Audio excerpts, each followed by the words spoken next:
من صام رمضان إيمانا واحتسابا غفر له ما تقدم من ذنبه ولو علمتم ما في فضل رمضان لتمنيتم أن يكون سنة. هذا الشهر الكريم فيه من المزايا ما لا يعد ويحصى ولا يحد فيستقصى.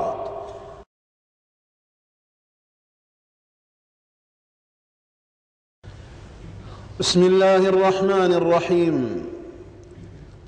الحمد لله رب العالمين، الحمد لله الذي بنعمته تتم الصالحات وبالعمل بطاعته تطيب الحياة وتنزل البركات. نحمده ونستعينه ونستهديه ونؤمن به ونتوكل عليه ونستغفره ونتوب إليه ونعوذ بالله من شرور أنفسنا ومن سيئات أعمالنا. من يهده الله فلا مضل له ومن يضلل فلا هادي له، وأشهد أن لا إله إلا الله وحده لا شريك له، له الملك وله الحمد، يحيي ويميت وهو حي لا يموت، بيده الخير وهو على كل شيء قدير. من يطع الله ورسوله فقد رشد، ومن يعص الله ورسوله فقد ضل ضلالا مبينا. وأشهد أن سيدنا ونبينا محمدا عبده ورسوله وصفيه من خلقه وخليله، أرسله الله بالحق بشيرا ونذيرا وداعيا إلى الله بإذنه وسراجا منيرا. أرسله رحمة للعالمين وسراجا للمهتدين وإماما للمتقين، فبلغ الرسالة وأدى الأمانة ونصح الأمة وكشف الغمة وجاهد في الله حق جهاده حتى أتاه اليقين، صلى الله عليه حيا وميتا، وجزاه أفضل ما جزى نبيا عن قومه ورسولا عن أمته، وعلى آله وصحبه وعلى أتباعه وحزبه وعلى كل من سار على نهجه واهتدى بهديه واقتفى أثره إلى يوم الدين. أما بعد، فيا عباد الله، أوصيكم ونفسي المذنبة أولا بتقوى الله والعمل بما فيه رضاه، فاتقوا الله تعالى وراقبوه، وامتثلوا أوامره ولا تعصوه، واذكروه ولا تنسوه، واشكروه ولا تكفروه. يا أيها الذين آمنوا اتقوا الله حق تقاته ولا تموتن إلا وأنتم مسلمون. يا أيها الناس اتقوا ربكم الذي خلقكم من نفس واحدة وخلق منها زوجها وبث منهما رجالا كثيرا ونساء، واتقوا الله الذي تساءلون به والأرحام، إن الله كان عليكم رقيبا. يا أيها الذين آمنوا اتقوا الله وقولوا قولا سديدا يصلح لكم أعمالكم ويغفر لكم ذنوبكم، ومن يطع الله ورسوله فقد فاز فوزا عظيما. ثم اعلموا رحمني الله وإياكم أنكم تتفيئون ظلال شهر مبارك ليس له في حسنه وفضله مزاحم ولا مشارك، ألا وهو شهر رمضان المبارك الذي كفاه شرفا وفضلا ونبلا، أن النبي عليه الصلاة والسلام يقول فيه: من صام رمضان إيمانا واحتسابا غفر له ما تقدم من ذنبه ولو علمتم ما في فضل رمضان لتمنيتم أن يكون سنة. ولو علمتم ما في فضل رمضان لتمنيتم أن يكون سنة. رواه الربيع من رواية أبي هريرة رضوان الله عليه. هذا الشهر الكريم فيه من المزايا ما لا يعد ويحصى ولا يحد فيستقصى. وإن من فضائله التي أعلمنا الله تعالى بها وأخبرنا عنها نزول القرآن الكريم، فشهر رمضان ميقات لتنزل هذا الذكر الحكيم، كتاب الله تبارك وتعالى الذي لا يأتيه الباطل من بين يديه ولا من خلفه، تنزيل من حكيم حميد. هذا الكتاب الذي يقول الله تبارك وتعالى عنه وفيه: وكذلك أوحينا إليك روحا من أمرنا ما كنت تدري ما الكتاب ولا الإيمان ولكن جعلناه نورا نهدي به من نشاء من عبادنا وإنك لتهدي إلى صراط مستقيم. وكذلك أوحينا إليك روحا، سمى الله تبارك وتعالى هذا القرآن روحا لأن الأرواح تحيا به كما تحيا الأجساد بأرواحها. فكما أن الجسد بلا روح جيفة منتنة لا قيمة لها، كذلك الروح بغير القرآن جيفة منتنة لا قيمة لها. وصلى الله وسلم على سيدنا محمد القائل: الجوف الذي ليس فيه شيء من القرآن كالبيت الخرب. الجوف الذي ليس فيه شيء من القرآن كالبيت الخرب. قال سبحانه: وكذلك أوحينا إليك روحا، لأن الأرواح تحيا به، بل الحياة كلها لا تسمو ولا تزكو ولا ترقى إلا به. وكذلك قال سبحانه: أوحينا إليك روحا من أمرنا ما كنت تدري ما الكتاب ولا الإيمان ولكن جعلناه نورا نهدي به من نشاء من عبادنا وإنك لتهدي إلى صراط مستقيم.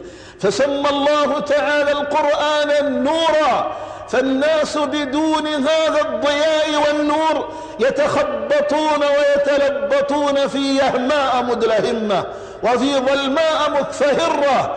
وانظروا رحمنا الله تعالى وإياكم سجل تاريخنا المجيد وأيامنا الرشيدة، أيام سدنا العالم وقدنا الدنيا بأي شيء سادها ساداتنا وبأي أمر قادها قاداتنا، إنهم ما قادوها إلا بهذا القرآن، وما تربعوا على سدة السيادة إلا بالقرآن، وما علوا هامة الدنيا إلا بالقرآن. فملكوا الدنيا وأطاحوا بالعروش وأربابها بكتاب الله سبحانه، حينما نوروا به سدفة الظلمات وأدخلوا الناس في دين الله أفواجا بضيائه وأنواره، بهداه المتألق وإشراقه المتأنق. هذا الكتاب العظيم والذكر الحكيم الذي يقول الله تبارك وتعالى عنه: كتاب أحكمت آياته ثم فصلت من لدن حكيم خبير. كتاب أعيا البلغاء وأعجز الفصحاء، كتاب تحدى الله تبارك وتعالى الجن والإنس جميعا أن يأتوا بمثله، فقال: قل لئن اجتمعت الإنس والجن على أن يأتوا بمثل هذا القرآن لا يأتون بمثله ولو كان بعضهم لبعض ظهيرا. ثم تحداهم أن يأتوا بعشر سور من مثله، أم يقولون افتراه؟ قل فأتوا بعشر سور مثله مفتريات وادعوا من استطعتم من دون الله إن كنتم صادقين، فإن لم يستجيبوا لكم فاعلموا أنما أنزله بعلمه وأن لا إله إلا هو فهل أنتم مسلمون؟ ثم تحداهم أن يأتوا بسورة واحدة من مثله، فقال فإن كنتم في ريب مما نزلنا على عبدنا فأتوا بسورة من مثله وادعوا شهداءكم من دون الله إن كنتم صادقين، فإن لم تفعلوا ولن تفعلوا فاتقوا النار التي وقودها الناس والحجارة أعدت للكافرين. هذا الكتاب أنزله الله تبارك وتعالى في هذا الشهر الكريم، ومن مزايا هذا الشهر كذلك أنه ميقات لليلة هي خير من 1000 شهر، كما قال عليه الصلاة والسلام: أظلكم شهر رمضان شهر مبارك كتب الله عليكم صيامه، شهر تفتح فيه أبواب الجنان وتغلق أبواب النيران وتغل مردة الشياطين، فيه ليلة خير من 1000 شهر، من حرم خيرها فقد حرم. هي العقد الثمين وهي الكنز الدفين التي يعبر النبي عليه الصلاة والسلام عن فضلها بهذا التعبير الكبير حينما يقول: فيه ليلة خير من 1000 شهر، من حرم خيرها فقد حرم، ألا وهي ليلة القدر التي وصفها الله تعالى بالمباركة في أول سورة الدخان حينما قال ربنا الرحمن: إنا أنزلناه في ليلة مباركة إنا كنا منذرين.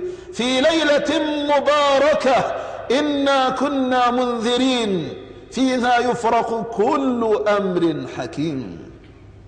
وقال سبحانه وبحمده: إنا أنزلناه في ليلة القدر وما أدراك ما ليلة القدر، ليلة القدر خير من 1000 شهر، تنزل الملائكة والروح فيها بإذن ربهم من كل أمر، سلام هي حتى مطلع الفجر. فيها من المميزات أعلاها وأغلاها وأبهاها وأزكاها، من حرم خيرها فقد حرم. ومن مميزات شهر رمضان كذلك أنه شهر الصبر الذي يصفه النبي عليه الصلاة والسلام بقوله: والصبر نصف الإيمان.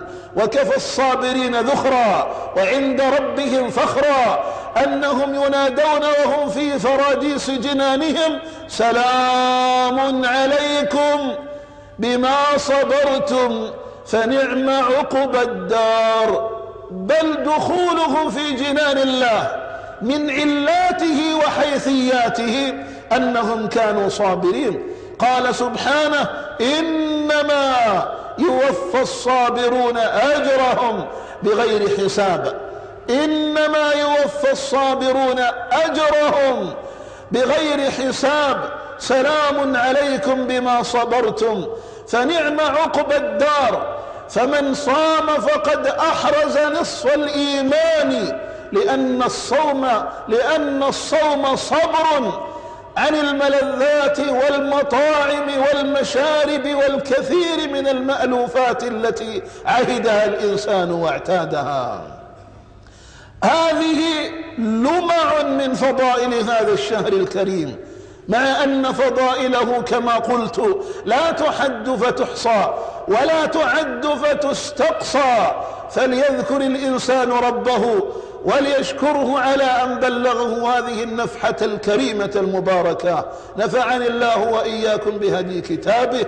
أقول ما تسمعون وأستغفر الله العظيم الجليل لي ولكم ولسائر المؤمنين والمؤمنات من كل ذنب، فاستغفروه يغفر لكم وادعوه يستجب لكم. الحمد لله رب العالمين، والعاقبة للمتقين، ولا عدوان إلا على الظالمين، وأشهد أن لا إله إلا الله ولي الصالحين، وأشهد أن سيدنا ونبينا محمدا عبده ورسوله، إمام النبيين والمرسلين وقائد الغر المحجلين، صلوات الله وسلامه عليه وعلى آله وصحبه أجمعين. وعلى تابعيهم بإحسان إلى يوم الدين. أما بعد، فيا عباد الله، إن على كل مسلم وهو يحيا هذا الشهر الكريم أن يحياه بقلب واع ونفس متوفزة متوثبة، نفس متحسسة، نفس متضامئة متعطشة لفضائل الله تعالى وفيوضاته ونفحاته، لأن من فاته خير هذا الشهر فقد فاته الخير كله. وإن من الأمور التي تعين المرء على أن يقبل بكليته على هذا الشهر الكريم منقطعا عما عداه مقبلا إلى مولاه تبارك وتعالى، أن يعلم أن أرواحا قبيل شهر رمضان بأيام قد تخطفتها أيدي المنايا وسافرت بها إلى رب البرايا حاملة معها صحائف انطوت على رمضانات قبل ذلك عدة، إما أن تكتب في صحائف القبول والرضوان، وإما أن تكتب في صحائف الرفض والخسران. تلك الأرواح كان أهلها يتهيئون لاستقبال شهر رمضان، وإلى قبيل أيام منه كانوا يهيئون أنفسهم ويهيئون أسرهم ويهيئون بيوتهم لاستقبال شهر رمضان المبارك، فإذا بالمنايا أقرب إليهم من شهر رمضان، ترحلت بهم إلى الله سبحانه وتعالى في بغتة من الزمن. فالمرء الذي أنسئ له في أجله ومد له في عمره ما مد له في عمره وأجله لسبب أو نسب، ولكنه محض فضل من الله سبحانه وتعالى، وإلا فإن ملك الموت الذي تجاوز دارك إلى غيرك سيتجاوز يوما دار غيرك إلى دارك. فالمرء الذي أدركه شهر رمضان عليه أن يعلم أن الله تعالى قد تفضل عليه إذ مد له في أجله وأنسأ له في عمره حتى أدرك هذا الشهر الكريم، فعليه أن يعيشه شاكرا لله الذي قال: وإذ تأذن ربكم لئن شكرتم لأزيدنكم ولئن كفرتم إن عذابي لشديد. وقال سبحانه: ومن يشكر فإنما يشكر لنفسه. وقال جل وعلا: فاذكروني أذكركم واشكروا لي ولا تكفرون. فعليه أن يحيا شهر رمضان شاكرا لله تبارك وتعالى أن مد له في أجله وأنسأ له في عمره حتى استقبل هذه النفحة المباركة. وكذلك عليه أن يعيش رمضان عيشة مودع له، لأن الآجال والأعمار بيد الله، فقد تقضى الآجال قبل أن ينقضي هذا الشهر الكريم. وكم علمتنا السنون الماضية من خلال ما رأينا وسمعنا من أناس أدركوا بعض الشهر ثم توفاهم الله قبل تمامه. بل إن العشر الأواخر من شهر رمضان في عدة سنوات متواليات تكثر فيها الوفيات بشكل ملحوظ لدى كل من آتاه الله لبا لبيبا، بشكل ملحوظ لدى كل من آتاه الله ذهنا أريبا. الأرواح تتصرم والأعمار تتخطف قبل أن ينقضي شهر رمضان. فالمرء عندما يستقبل هذا الشهر الكريم عليه أن يستقبله استقبال مودع، وهذا الشعور سيدعه دعا ويدفعه دفعا لأن يعيش رمضان مسلما حقا مؤمنا صدقا يتسنم ذرى التقى والنبل والورع والنزاهة، وينافس المنافسين ويسابق المسابقين إلى أعلى فراديس الجنان. وإذا كان النبي صلوات ربي وسلامه عليه يقول لأصحابه وهو يسوي صفوفهم للصلاة: صلوا صلاة مودع، مع أن الصلاة تتكرر في كل يوم وليلة، فإن الصوم بذلك أولى، ورمضان بالولاية أحرى، لأنه يتكرر في العام مرة. فلنصم صوم مودع لهذا الشهر الكريم. وكذلك من الأمور التي تعين المرأة على أن ينشط في هذا الشهر الكريم أن يعلم أن خواتيم أن جزاء وجائزة من صامه وقامه أن يغفر الله تعالى له ما تقدم من ذنبه. فإن ختم له أجله برمضان أو بعد رمضان وقد أحرز عند الله مغفرة ورضوانا، فأي ضير يناله بعد ذلك أن يلقى الله وما في صحائفه خطيئة. ولكن ذلك لا يكون إلا لمن كان بأحكام الصيام عارفا وبما يضرها مدركا. فهناك ثم وجب على المرء أن يتعلم ما يضر صيامه وما يقدح فيه، لأن النبي صلى الله عليه وآله وسلم يقول: من لم يدع قول الزور والعمل به فليس لله حاجة في أن يدع طعامه وشرابه.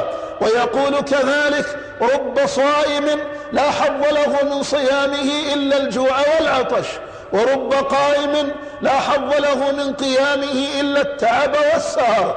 فهذه الروايات تبعث في النفس الوجل من أن يدخل الإنسان في مضامينها وأن يلج في مهاويها، فعليه أن يحرز نفسه وأن يكون حريصا على سلامة صيامه وصيانة عبادته بالتفقه فيها ومعرفة ما يقدح بها وما يركب بها مركب السلامة. من يرد الله به خيرا يفقهه في الدين، من يرد الله به خيرا يفقهه في الدين. فاسألوا أهل الذكر إن كنتم لا تعلمون. فبالشكر والذكر والعلم والهمة الدائمة ينال الإنسان بعد توفيق الله ورضوانه أعلى مراتب الرضا والمغفرة والسرور والحبور. هذا وصلوا وسلموا على إمام المرسلين وقائد الغر المحجلين، فقد أمركم الله بالصلاة والسلام عليه في محكم كتابه حيث قال: إن الله وملائكته يصلون على النبي يا أيها الذين آمنوا صلوا عليه وسلموا تسليما. اللهم صل وسلم على نبينا محمد وعلى آل محمد كما صليت وسلمت على إبراهيم، وبارك على محمد وعلى آل محمد كما باركت على إبراهيم وعلى آل إبراهيم في العالمين إنك حميد مجيد. وارض اللهم عن خلفائه الراشدين وعن أزواجه أمهات المؤمنين وعن سائر الصحابة أجمعين وعن التابعين وتابعيهم بإحسان إلى يوم الدين، وعنا معهم برحمتك يا أرحم الراحمين. اللهم إنا نسألك من النعمة تمامها ومن العصمة دوامها ومن الرحمة شمولها ومن العافية حصولها ومن المنن كمالها ومن المحن زوالها ومن العيش أرغده ومن العمر أسعده ومن الأمر أحمده ومن التوفيق أتمه ومن الإحسان علينا أعمه. اللهم كن لنا ولا تكن علينا، وأقبل بوجهك الكريم إلينا، وحقق بالزيادة آمالنا، واختم بالسعادة آجالنا، واقرم بالعافية غدونا وآصالنا، واجعل بطاعتك اشتغالنا، وبك لا بمن سواك انشغالنا. اللهم اجمعنا في حضائر قدسك، وانفعنا بلطائف أنسك، ولا تقطعنا بالأغيار عن نفسك. اللهم اهدنا بنورك إليك، وأقمنا بصدق العبودية بين يديك. اللهم اجعل صومنا مبرورا، وسعينا مشكورا، وذنبنا مغفورا، وعملنا متقبلا مأجورا. اللهم اجعلنا من عتقاء شهر رمضان، اللهم اجعلنا من عتقاء شهر رمضان، اللهم اجعلنا من عتقاء شهر رمضان. رمضان، وامنن علينا بالتوبة والغفران والصفح والرضوان، يا رحيم يا رحمن، يا كريم يا منان. اللهم لا تفرق جمعنا هذا إلا بذنب مغفور وسعي مشكور وعمل متقبل مبرور، يا عزيز يا غفور يا حليم يا شكور، برحمتك يا أرحم الراحمين. اللهم اجعل بلدنا هذا آمنا سخاء رخاء وسائر بلاد المسلمين. اللهم احفظ أوطاننا وانصر سلطاننا. اللهم اغفر للمؤمنين والمؤمنات، المسلمين والمسلمات، الأحياء منهم والأموات. ربنا آتنا في الدنيا حسنة وفي الآخرة حسنة وقنا عذاب النار. وصل اللهم على سيدنا محمد وآله وصحبه أجمعين. عباد الله، إن الله يأمر بالعدل والإحسان وإيتاء ذي القربى وينهى عن الفحشاء والمنكر والبغي، يعظكم لعلكم تذكرون.